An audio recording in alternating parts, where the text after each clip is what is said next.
joining me on the panel are Samir, Matthew, Charles, and Abby. Without further ado, I'd like to... Oh yeah, before we start, I'd like to ask all of you to introduce themselves by the gender pronoun, OG. She, oh, no preference. She, okay, great. So PM, please, right?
Acca, can you define between deism, agnosticism, and atheism for us? I think that I have already provided a very clear definition of atheism in my understanding of atheism in my speech. But moving on to my substantive, I believe that the purpose of a religious leader is first, most importantly, to guide people and actually convince people to join the church, right? But as I have said, it's not only about atheists who are at this point atheists that might want to consider joining the church in the future, but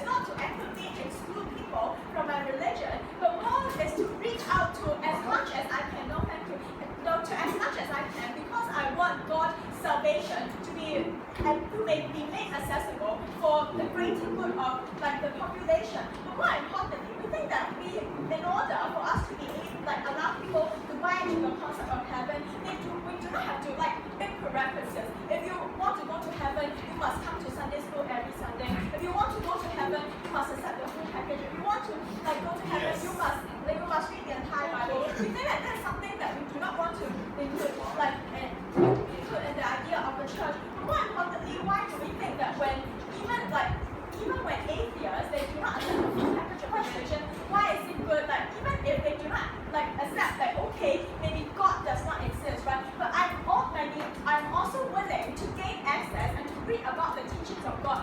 Why is that so? When even if you believe that God does not exist, but you do believe when you do read like pieces of like pages of the Bible and say that, oh, I can help people, I can donate money to people, I should like be able to help refugees, I should like spare a part of my income to donate people. We believe that these are aspects of the religion that does not like require you to really believe that God exists, but you might also buy into the idea that these are certain good deeds you will want to gear your life philosophy towards, right? Believe that that's like having like for people to be easier to accept the religion is to guide them towards the moral guidance that our church is gearing towards. But what's more important is the idea of building a community to be able to be more inclusionary. Because when you are basing your religious rhetoric on exploiting fear, when you are saying that if you don't come to a church, if you don't believe in my God, you will go to heaven. We think that is a spiritual torturing that you should not do to any people, should not do to atheists, should not do to gays, should not do to like misogynists in the first place. Even if they are murderers, you should not spiritually torture people by saying that if you don't do this, we're going to set you on fire like that. But more importantly, when you're able to make your religion very inclusionary, people are more likely to join the community, even if they're doubtful about whether God exists, or even if they strongly reject what God exists, because now they know that they don't have to go to hell. It's more likely they will go to the church community, and it's more likely that the churches have a chance to showcase the goodness of religion, and that's where the persuasiveness goes on. That's where even if the people might not believe that God exists himself, they'll be able to guide their philosophy towards what the church believes in. We believe this about the church's ability to retain its followers, even when and to tell them that it's not a dead end, even when you don't believe in us. For these reasons, proud to be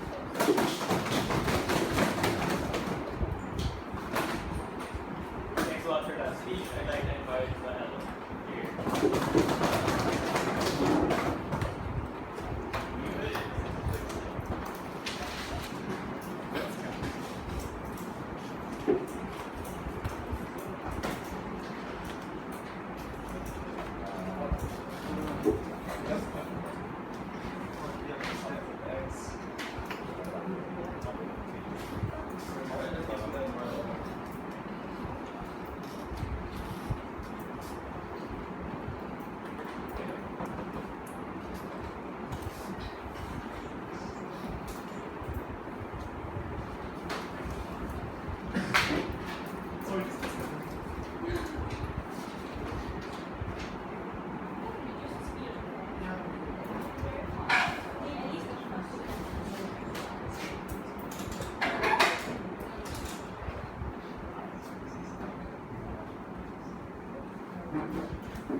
As religious leader, you probably have many priorities. You you probably want people to get to God as far as possible, but it's very hard to tell whether you're correct, whether you're essentially escaping a Pascal creator on behalf of your own community and your inner flock at large. So we think to that extent, it's very hard for us to prove that as a matter of doctrine, this is correct and therefore we should allow it. But however, what we think this debate should be about and what a religious leader should care about are other priorities which are objectively good for the religion. Things like having more followers, things like having a stronger adherence to the faith, and things like being able to promote other tenets of faith, like being able to voice doctrines on things like belief, on things like whether you ought to procreate at certain periods of time, and whether that's good. What we support are doctrines that promote a belief in God, but ultimately force people to have to publicly state their belief in God in order to enter heaven. We think that this can coincide with other doctrines that say that you also have to do good things to get it. We think that to the extent these are not good enough. We are also able to make clarifications about mainstream religions like Catholicism, where we recognize that in certain grey areas, perhaps as a fetus, if you're killed, you wouldn't automatically go to hell. We would essentially go to purgatory in those instances, and it's not a binary in those instances. But what a religious leader should really do is to be able to co-opt and define his own conception of heaven, and therefore also the use of hell. We think to a very large extent, to the extent that religious leaders talk about hell as being the place for those people who refuse to believe and do ultimate bad deeds, you essentially, it is good that you're scaring off certain groups of people, because these were people who never really truly believed in your other tenets of doctrines in the first place, and we think that's essentially good. She also gave you other sorts of characterization errors that aren't really important to debate given the framing I've given, in that she kind of characterizes atheists as being those people who don't necessarily believe in God because of many reasons. The difference between atheism and agnosticism is that atheists strongly disagree with the belief in God. Agnostics are very open about this belief. So we think that to the extent that you ignore this distinction between atheism and agnosticism, and to the extent that you recognize that there's a group of people who don't actually believe in your conception of faith, of a religion in the first place, in the moment, Andre, we don't think that you ought to be porting those people to your society in the first place, because those are the people who will undermine your own belief in your religion in the first place. Andre. The interpretation that says that God can possibly reassess your faith at the kingdom of heaven, at the gates of heaven possibly, is something that you're not entirely sure will be possible or not. Why is it that when you're uncertain, can't you support one that's more inclusionary so that more people can potentially go to the gates of heaven and get reassessed by God? Yeah, so to the extent we are able to have a lot of doctrinal discussions about certain things, but we think that when you identify that there's a group of people who refuse to buy into your beliefs, you ought to say that these people should never be able to ever heaven in the first place. It's like Catholicism 101, if you do a lot of good things, then you go to purgatory. If you were someone who had no access to that religion because you're living in some faraway tribe, but you did good things, you still are able to have after a period of time. Two things I'm talking about in my speech today: how you undermine your own importance in your own religion, and how this affects the outreach and the influence on the world in a pernicious way. First point, undermining your own importance. We think at the point in which you descend to the level of not having faith anymore, to the extent that you're making factual inquiries in the world and determining whether certain factual actions on the ground are good or evil, you're essentially not being able to distinguish yourself from humanism anymore. We think that religion is a social construct, and perhaps it is powered by ideology to a certain extent, but it is very much still a social construct. And to the extent that it's a social construct, it needs to be constantly crystallized. You need things like Sunday school, you need things like Sistine Chapel and Joseph Smith writing Mormon doctrines on gold plates in order for you to be able to define what this religion is, and to allow this religion to remain consistently relevant in the modern context, and allow things like Christianity to be able to survive for thousands of years despite the fall of empires like the Roman one. We think at the point we think the first problem is that when you change your belief is that you're turning off the supporters from your strongest, most conservative believers. At the point religion is already a thing, at the point in which many people are already caught into religion for the fact that they came from a certain family, for the fact that they were religious people from birth, we think that the moment you change your narrative structures, you're alienating those people from their religion, because those people predicate their religion on a set of irrational beliefs. And the point in which you're trying to input some rationalism into it, they're no longer able to say, I'm following religion ultimately because despite no faith, despite no choice, I was able, despite the fact that I had no choice, this was, no thank you, despite the fact that I had no choice, this was ultimately, the faith itself, the irrational faith, is ultimately predicated on my ability to believe in God and to the religion. But we think also that this is bad when you alienate other parts of your, we think it's also bad because you're not obliged to support people who are outside religion, who don't endorse any specific religion. Because you now lose control of your own religious conservative narrative, which gives an exclusive narrative to God. What do I mean by this? Your ability to say that you're different from humanism, the fact that there are many other social progressive movements out there means that you don't necessarily need to call into religion as well if you want to be seen as doing good, if you want to discuss the ideas of morality and good and evil. The problem is, people no longer need to believe in God at a point in which there is no exclusive advantage coming from your flock.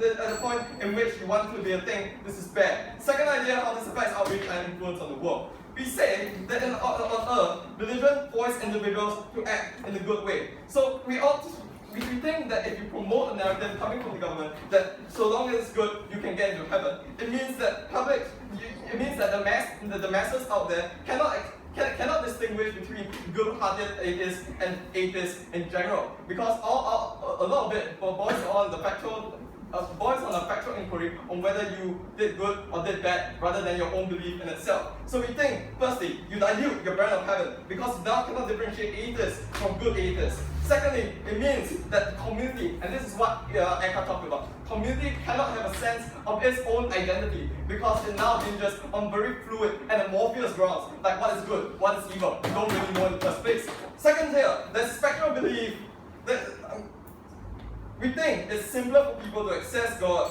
if belief and good are tied to one another. If you can buy into the narrative that if you go to my church more often and you follow what the church says, you will get into heaven. We think it's easier for people to buy into this narrative that they ought to join that religion. And to that extent, where all tenets are concerned, where you want to include people into your community and not alienate them, it's important for you to go with the side of the opposition.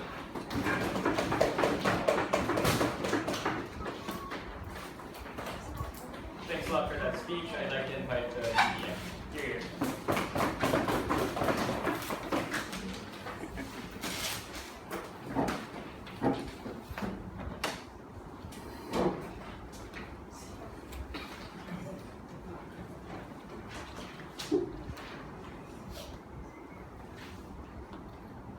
I believe that today, like we have churches that can take away purgatory and set up a new brand of Catholicism or Christianity.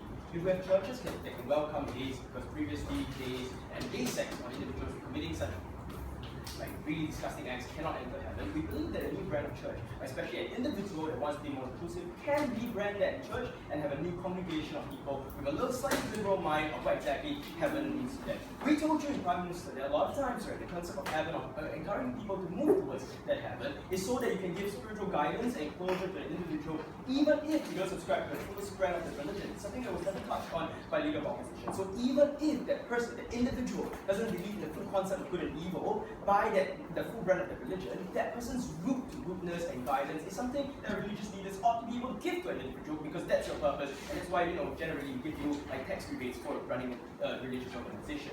But the thing is, what they do not understand today is, in the concept of individuals who potentially are like atheists. Like I agree, right, that agnostics, individual, and like atheists are slightly different. But let's just talk about people who are obviously rejecting the concept of God. Who are they, right? These are people who potentially, because they were violently abused by their own parents at birth, believe that God wasn't there to protect them. These are people that at this point cannot be convinced to believe in God. And these are people, do they need salvation? The answer is yes. As from a religious leader point of view, they do need salvation. But these are people that you can help in their route towards salvation. How is it so? Because we told you in every speech that the process of you telling them that it's not all about hell, it's not all about suffering and burning in purgatory for you, means that it's likely for them to interact with individuals to be able to re-experience the concept of that religion or re-experience the concept of God, like even if at the point where you're entering church you don't believe in it, then you can potentially be convinced to believe otherwise. In the process, we have the entire lifetime to try and convince you just because we rebranded. So in other words, the likelihood of us being able to convert you and therefore give you the fullest brand of the religion is more likely on our side, right? But then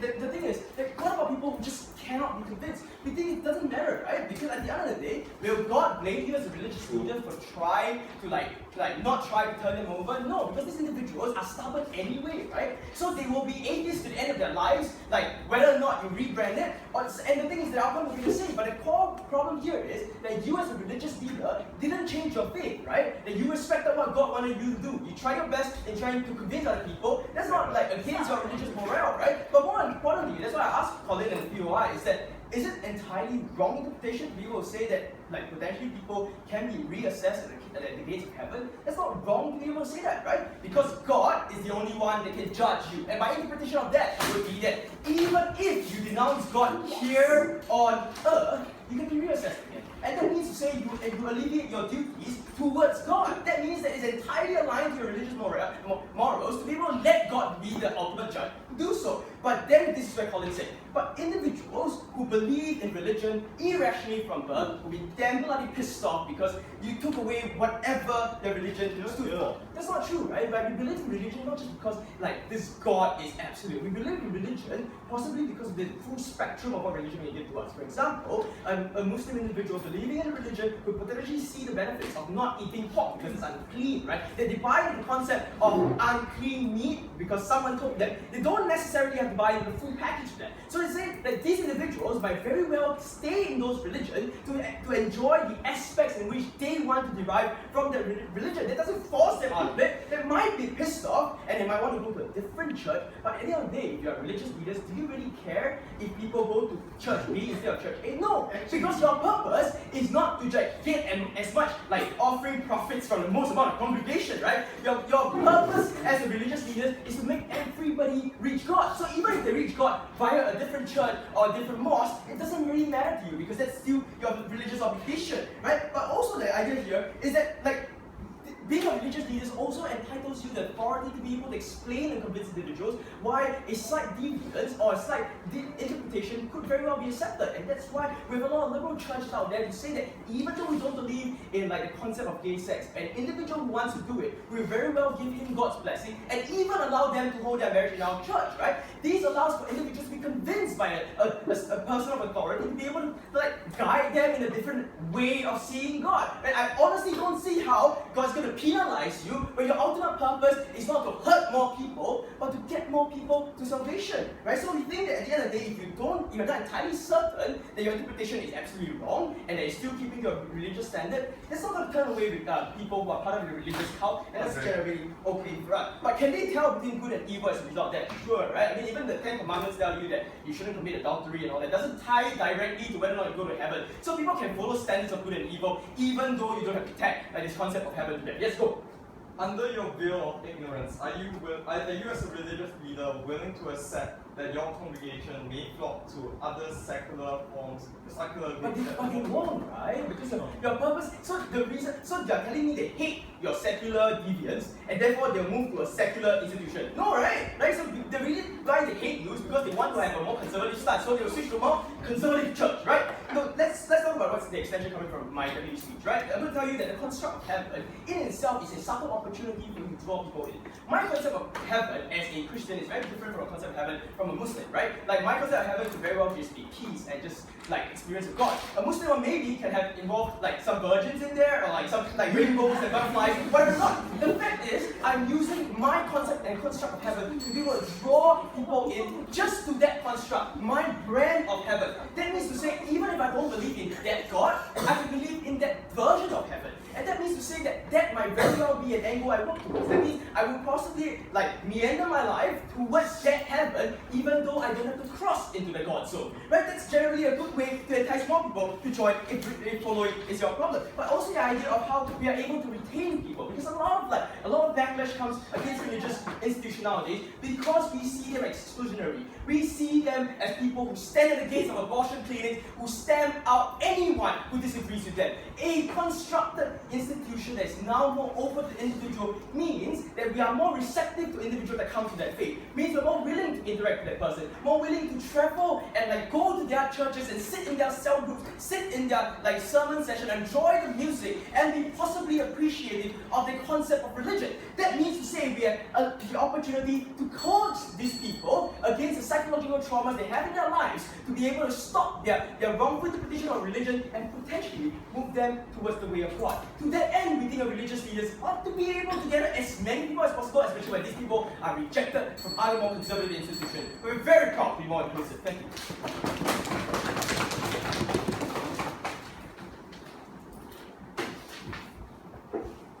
Thanks for that speech. I'd like to invite the Viha here.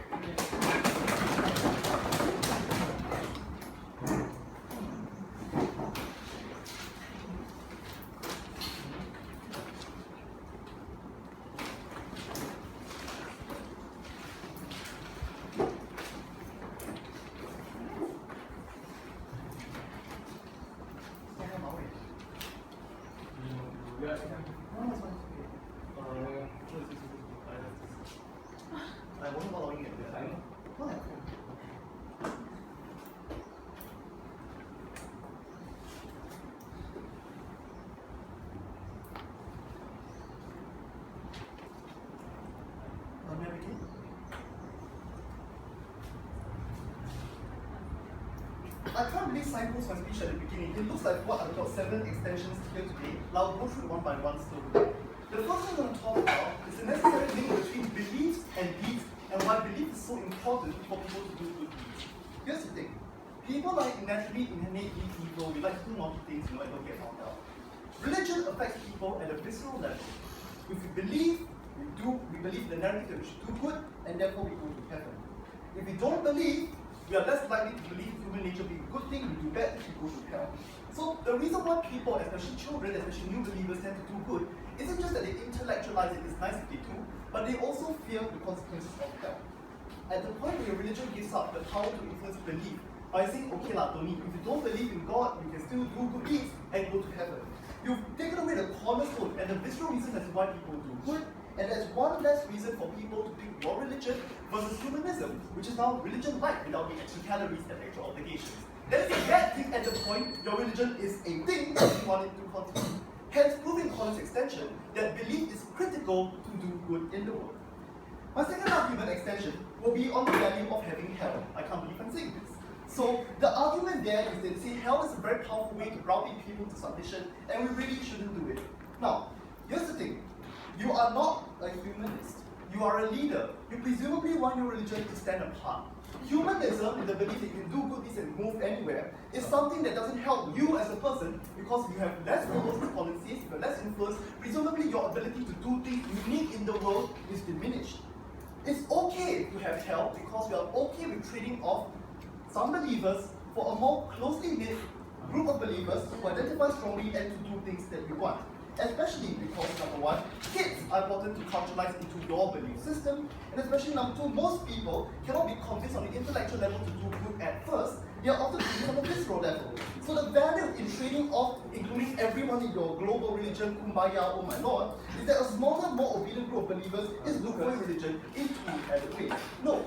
Number one, there's less chance for radical atheists like, Tea Party equivalent fringe in atheism that disagrees with you on other parts of your doctrine. Because the thing in religion is that belief is not the only important part of your doctrine, it's also how you treat women, how you treat the lives of babies, how to treat same-sex marriage, etc. Once you've given up your ability to define access to belief by saying belief is not an important, you've denigrated people's visceral ability to buy into why all the other beliefs in religion should stand equally. Which is why, answering the question, churches that open up to atheists often fragment very fast, and fragmentation has been the #1 cause of religions losing power. Like, it's often a joke that the cross of Christ is depicted in comics is shown with a lot of splinters at the bottom, and these individual denominations cannot achieve things the same way the Catholic Church can, because it's a largely unified religion for the most part.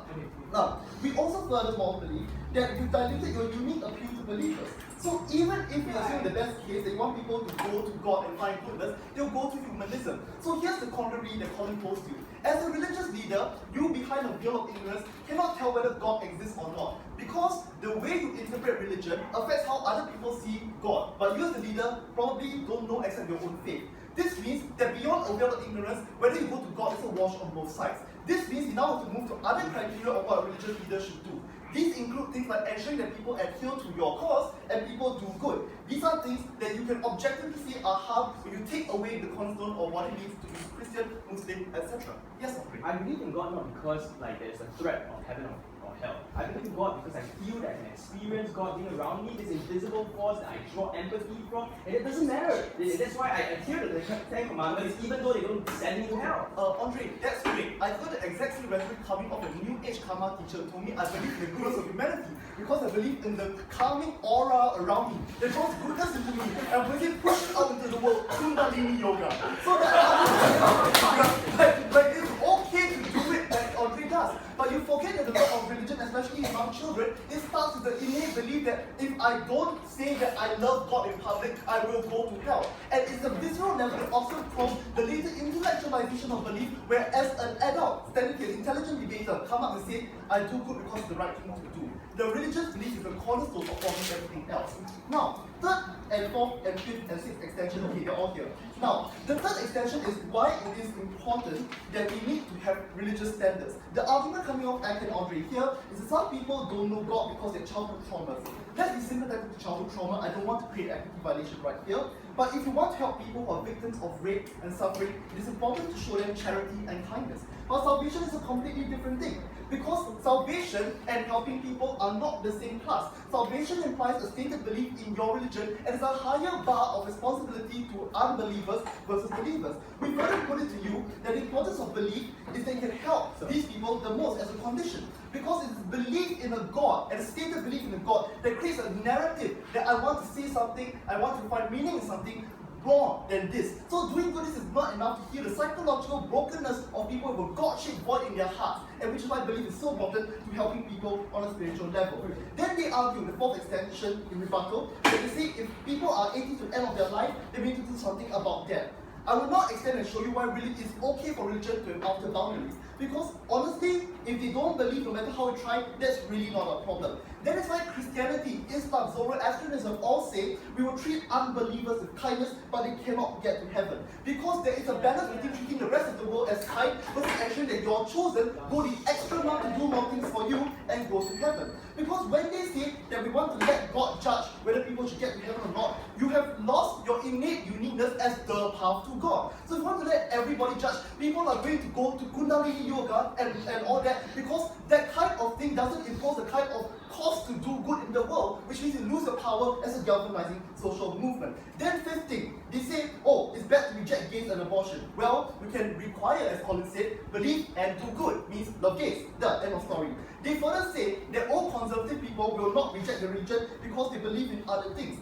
But you see, even if you agree that eating pork is a bad thing, you intellectualized it. This intellectualization is often ex post facto. Because of what you have said, and Colin has talked about this, when you demonstrate all the struggles that people have gone through to reconcile their beliefs, you have a community, which is the seventh extension, that you cannot build. Why? Because the religion isn't just new believers, it's also the old ones that Colin talked about, which he never addressed. At the point the older people perceive that they did so much more to get to this place, and now, woo, the laws are open, atheists come in. This is when people have a fundamental divide within your community. It's very hard to identify with something as fluid, as amorphous, and violently disjunct as this.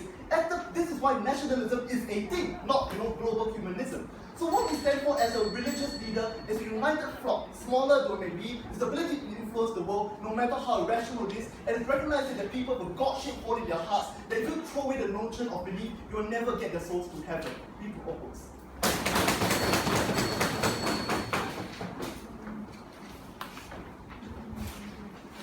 Thanks to all of the speakers in the opening half, and start with the closing half. We'd like to invite them.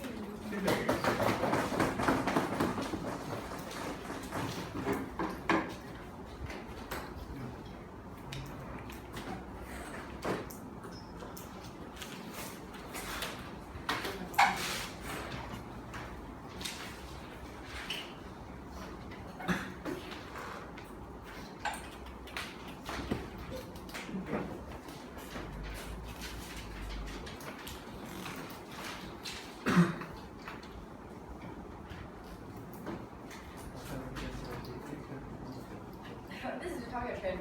Yes. This came from Rebranding. Alright, sure.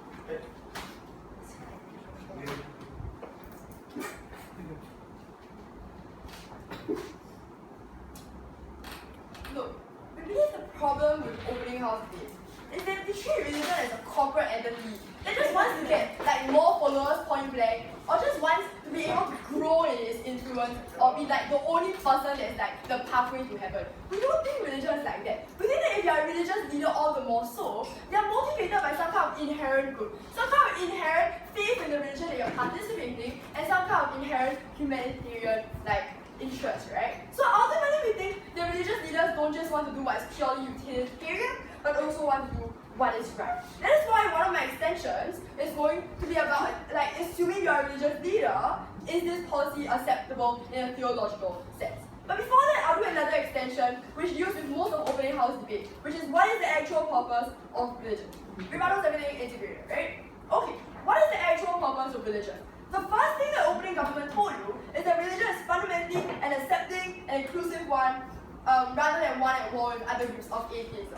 Well, we think this is true as well, but the missing analysis coming up from opening government is how exactly this policy acts as a mechanism towards that end. So we think that what we do by having the missing mechanism, sorry guys, is that like when you declare that atheists don't necessarily always go to hell, that it's possible and to allow for them to come to heaven, this means that they are no longer antithetical to your religion. They're no longer at war to your religion. Your religion is no longer fighting a battle between atheism and religion. That's a good thing insofar as religions want to be inclusive and want to, be kind of open their doors. So therefore this is a good thing. But we don't think that's the most important purpose of religion. We think that the most important purpose of religion is to act as a support group for the people. Insofar as you can never prove the faith that you have, we think that religion is important still in society because it provides kind of comfort and it provides that kind of understanding towards a group of people that are accepted. No thanks. Here's how we show how we are. First, we think that we help existing believers. So this goes against all what OO says about how existing believers will be turned away from the church because they feel like as if their glorified heaven is now dirtied by these atheists, right? We don't think that that's necessarily true. Let's note that our policy doesn't say that atheists will go to heaven. Let's also note that our policy doesn't say that those religious people will not go to heaven. Therefore, there's no, we're not confronting those people in terms of their ability to go to heaven or who exactly is in heaven. What our policy merely does is that if you don't identify as religious and you still do good things, presumably because that's still a policy, that's still one of the metrics within religion, then these people might have a chance to go to heaven. What does this actually do about existing believers?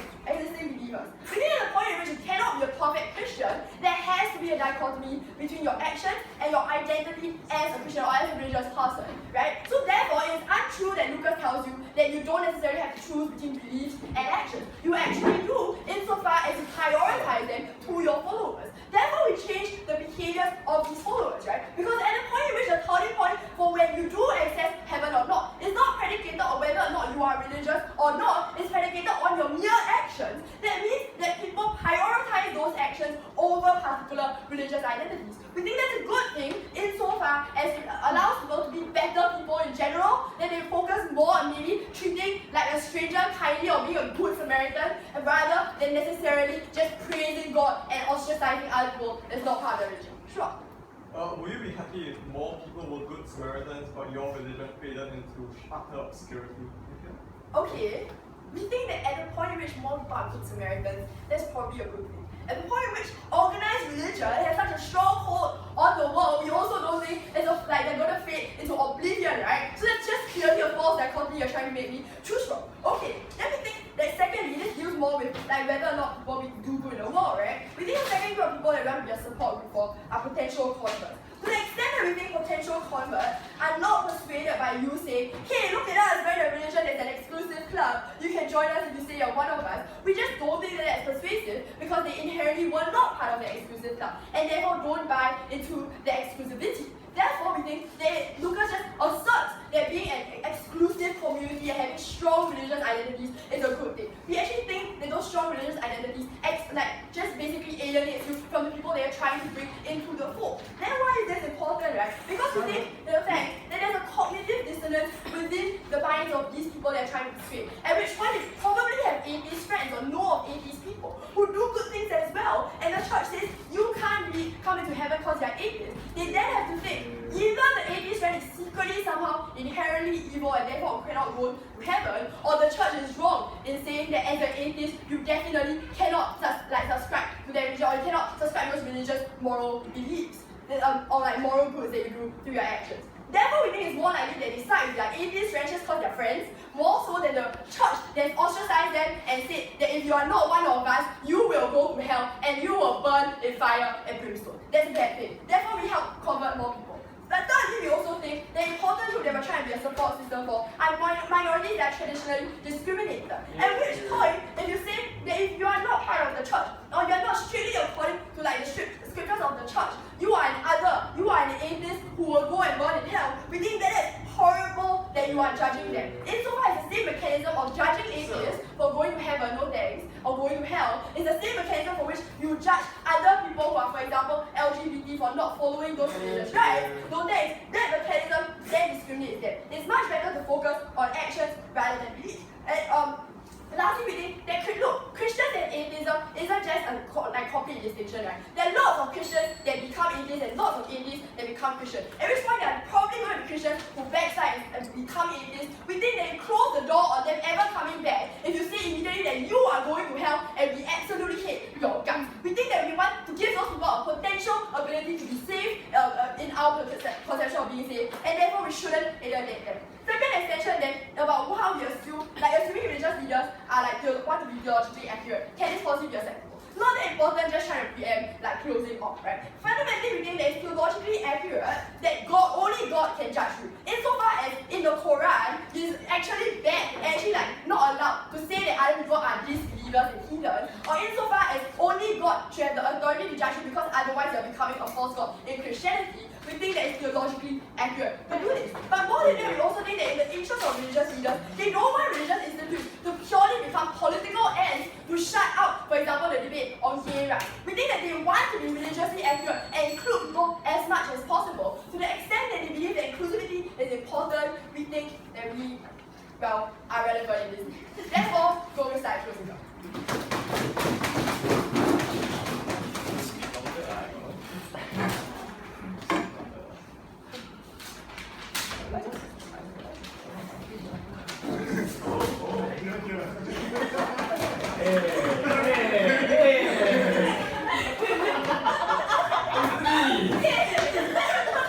Thanks a lot for that speech, Emma. She doesn't normally do members. And I don't really do. Never done it for me before. That's interesting.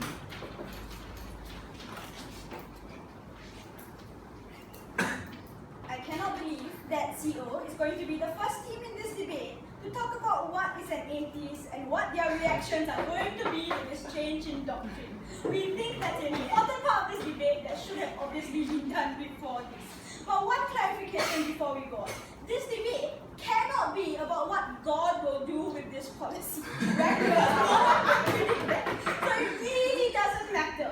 This debate is about what people will do when this policy comes into place and the reactions of people and the change in the church in itself. So honestly, we don't care about the theological accuracy. We don't care about what happens, but when God thinks about what God will react to and what is the best decision for the religious leader to also make God happy. Really unimportant, because we don't think that changes the value of what the religious leader should do for his congregation and the value of that congregation. We're going to do two things in this speech. One, we're going to talk about what is religion. Secondly, we're going to reactions and its consequences. We'll cover everything from government bench in both of these things. Let's start with what is religion. The thing that they keep telling us is that religion is about support, good, and comfort, and it ensures that you have somewhere to go to and ensures that you have some good things to do. But here's the big question. How? How does it provide support, roots, and comfort, and an ability to believe in something? It's not divorced from the concept of God. It's not divorced from believing that God is the one that's giving you that comfort and giving you that support. And there's a higher power out there that's protecting you regardless of what you do. So no, it's not as easy for an atheist to just go, we don't believe in the principle of God, but we believe in the comfort and network that religions give us.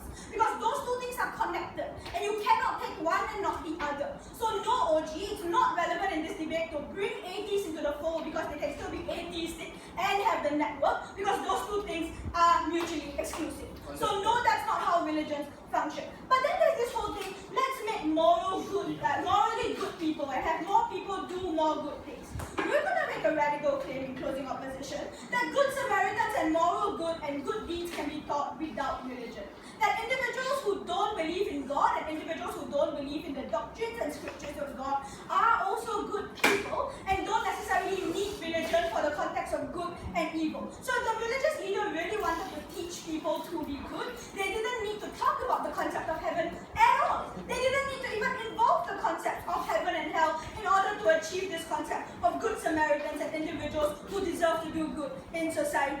In fact, it probably should be assumed that what decides heaven and hell has nothing to do with your specific things of whether you are good or not, but has everything to do with whether you believe in God and whether you believe that God will decide your fate. That means that you will treat people well. So what should be the doctrine as what we believe in opposition? One, we believe that you should say that the doctrine should be that individuals who believe in God should be nice to everyone. That if you abuse and ostracize individuals who don't believe in God, then you have sinned and you will go to hell. We think that's a good doctrine and interpretation of scripture to ensure the benefits that they wanted on government. Because that's the way you unify society and make sure they don't get oppressed and ensure that ostracization doesn't happen. The way to do that is to tell your existing followers, hey, if you do ostracize these individuals, you are as huge of a sinner, you should love everyone and you should be able to work with everyone. That's a far better doctrine than assuming that some random atheist out there is going to want to come into your fold. Before we go into atheistic reactions and its consequences, close.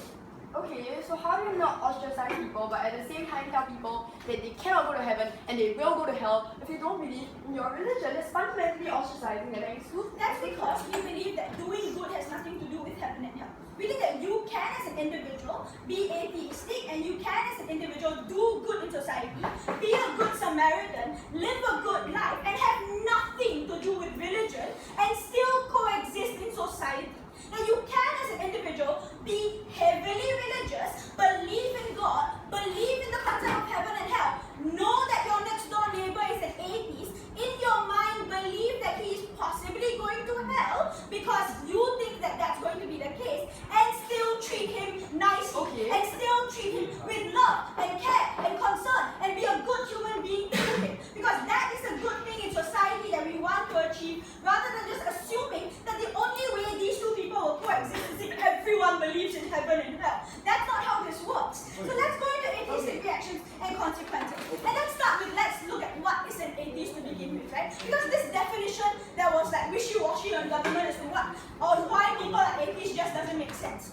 Yes, an atheist is someone who is anti-God. But why are they anti-God? They're anti-God because they believe in scientific, logical, rational proof and a critique of organized religion. They believe that as long as you can't prove God exists, then God doesn't exist. They believe that as long as that organized religion is man-made to create a sense of fear and paranoia, they believe that organized religion is detrimental to society. They believe that God is something that is man-made and shouldn't function in society. The insignificant minority that OG wanted to make this debate about, the abused and the individuals who can be coerced into becoming believers of heaven and hell, the individuals who are, who are anti-God only because something in their lives that was dramatic happened and they can be coerced. These are the individuals who you can coerce to believe in God too. Because if you can make them believe in doctrine, then it's not a huge leap for them to believe where this doctrine came from and who this doctrine is supplied by. So these are the people that you're talking about, right?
right? They are going to be upset at this decision, and they are going to be upset at the fact that this fracture is created. And we think that that creates the very harm that they wanted to prevent on that side. We're proud to oppose.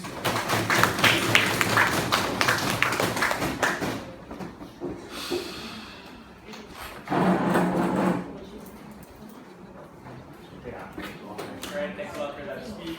To close the debate for the gov, I'd like to invite the gov to here.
Mr. Speaker, are atheists fundamentalists hardcore atheists? Because you realize that there was the assumption coming completely from opposition bench. We don't really think that they are, Mr. Speaker. Why? Because firstly, Mr. Speaker, we argue that all humans have like this innate need to attribute meaning to things. Even meanings to seamless, be meaningless constructs. That's why we have stuff like some people are really lucky, right? Even though it's probably based on chance. That's why, Mr. Speaker, we all have a natural assumption to believe in something ephemeral, something that we really cannot prove, but based on a gut instinct, we tend to believe it exists. We argue that this is inherent in everyone, basically. Why then this is important? This is important, Mr. Speaker, because we argue that the majority of atheists are not as fundamentalists as Viha suggests, but whether or not they are all 1% agnostic, because you cannot really be sure that God doesn't exist, right? Is it really God, like, making it really lucky that for you to meet your wife? You don't know. It is impossible for you to have that kind of spiritual certainty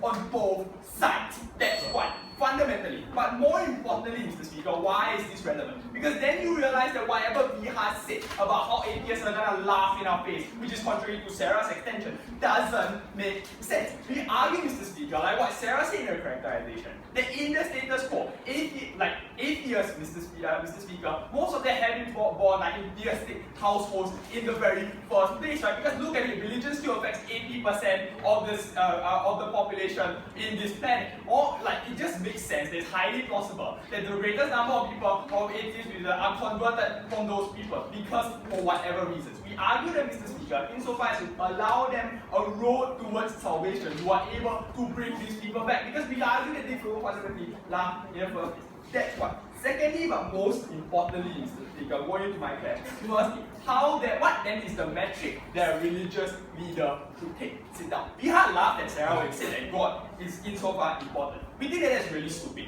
Why? Because like she said, hello, you are a religious leader. So we argue that Pope Francis's moral calculus is different from the moral calculus of a CEO. Insofar as he wants to do what is good for God. Why is this important? We argue then, Mr. Speaker, this is highly important because insofar as we are able to show on the gov bench as a whole that we are able to get more people to come forward and do good things, it is a good thing even if we take Lucas's and Colin's worst case scenario that we become less relevant. Why? Because ultimately, when you believe like after the apocalypse we all goes towards judgment day in God, when God judges more people to be morally pure because of your actions, you have done your job as a religious leader in the first place. That's why God is important in this particular metric. So then the question then becomes, how does government side make poor people do good things? first I'll respond to why the backlashes they say don't happen. So basically, right, opposition side of conservative backlash will happen insofar as people who have a buy-in, insofar as being really disciplined in like not eating pork or whatever, feel bad and now their belief in God is rendered irrelevant. We don't agree that's how that works, because that flies in the face if you understand of why people believe in religion. In the first place, people believe in religion insofar as it brings you a certain comfort or insofar as it brings you to do good. Hold on a minute, Lucas. We argue then, for example, Mr. Speaker, that you believe in religion because in times of stress you take out the Bible, you read some, you believe that because of the evocative nature in that language of Bibles, you feel closer spiritually towards Christianity as a whole. So we don't understand what's the mechanism for backlash. It was never clearly explained beyond like, oh no, that buy-in will be bad. Before I show you further why it's bad.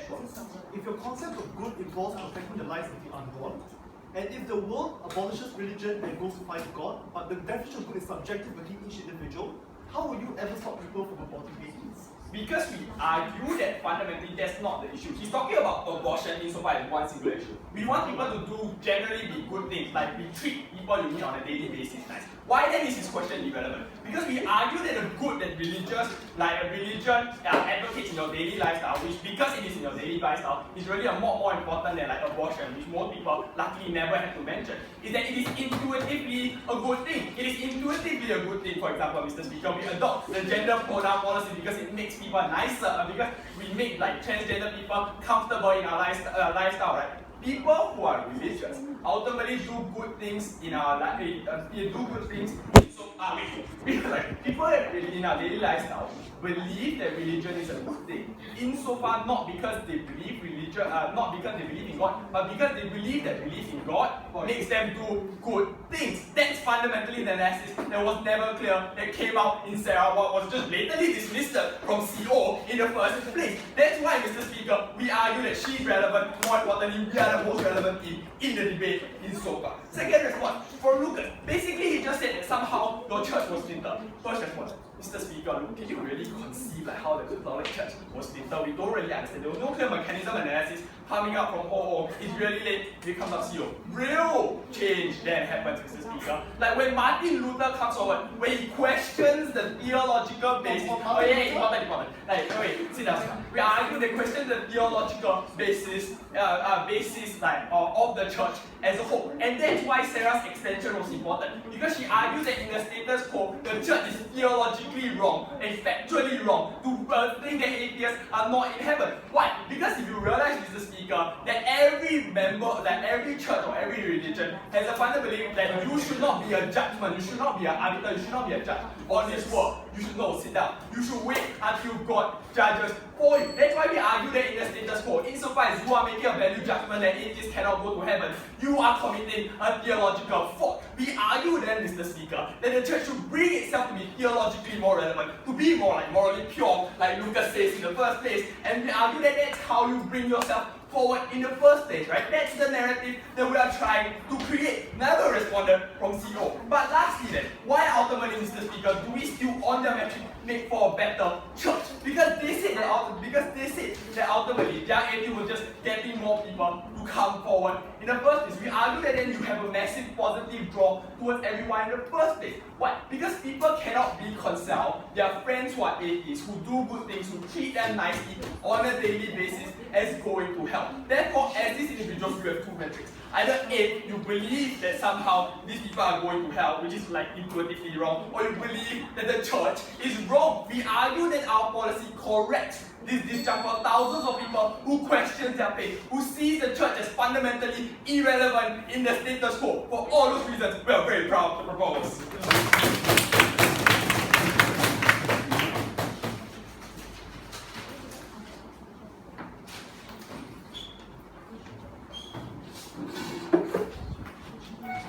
Thanks for that speech. The closer to the off grid.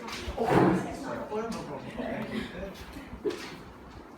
Oh my god. Oh yeah, I have like at least 20 principles. I feel you.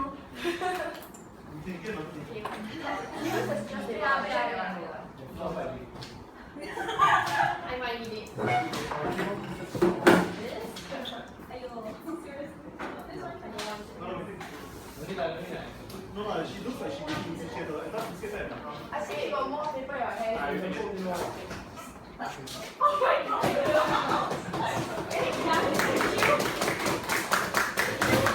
Elytra can be square.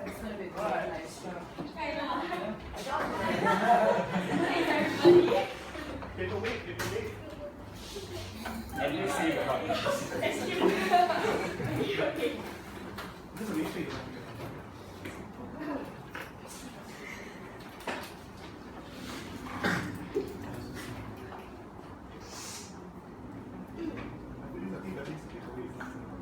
Yes. Still quite.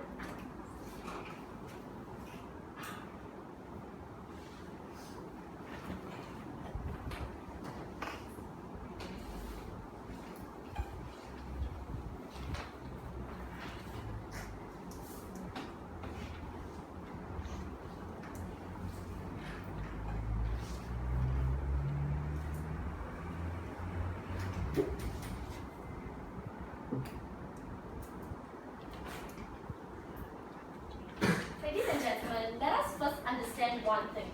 Just because you change your mindset, it doesn't mean that I will change my mindset.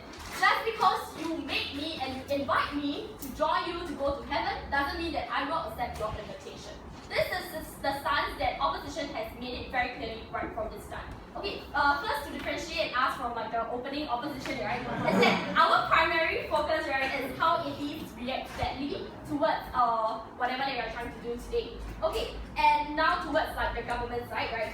OG and CG both believe that majority of atheists are not really atheists. That goes against what really is an atheist. I can't believe that I have to explain what is an atheist at my big speech when Viha has already done that. I think everybody has done that. Okay, an atheist, right, very simple. Basically, you don't believe in God at all, okay? Because, right, why? Okay, what an atheist believes, right, is that there is a scientific explanation for everything.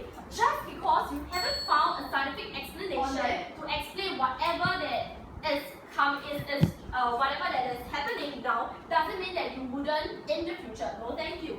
As long as there is a scientific explanation, religion will never exist. So, religion and science will never coexist in an atheist mind. Let's get this clear first. Okay, now moving on, I will clash with OG first.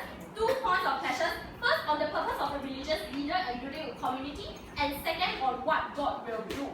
Okay, so in OG, right, and this whole issue of like how like purpose of religious leader, like we say that they want to build a community of like where people join in to be Christian.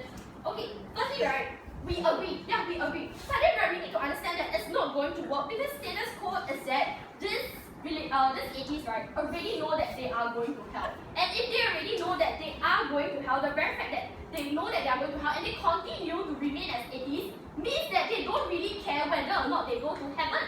So just because you invite me to heaven doesn't mean that I will accept your invitation.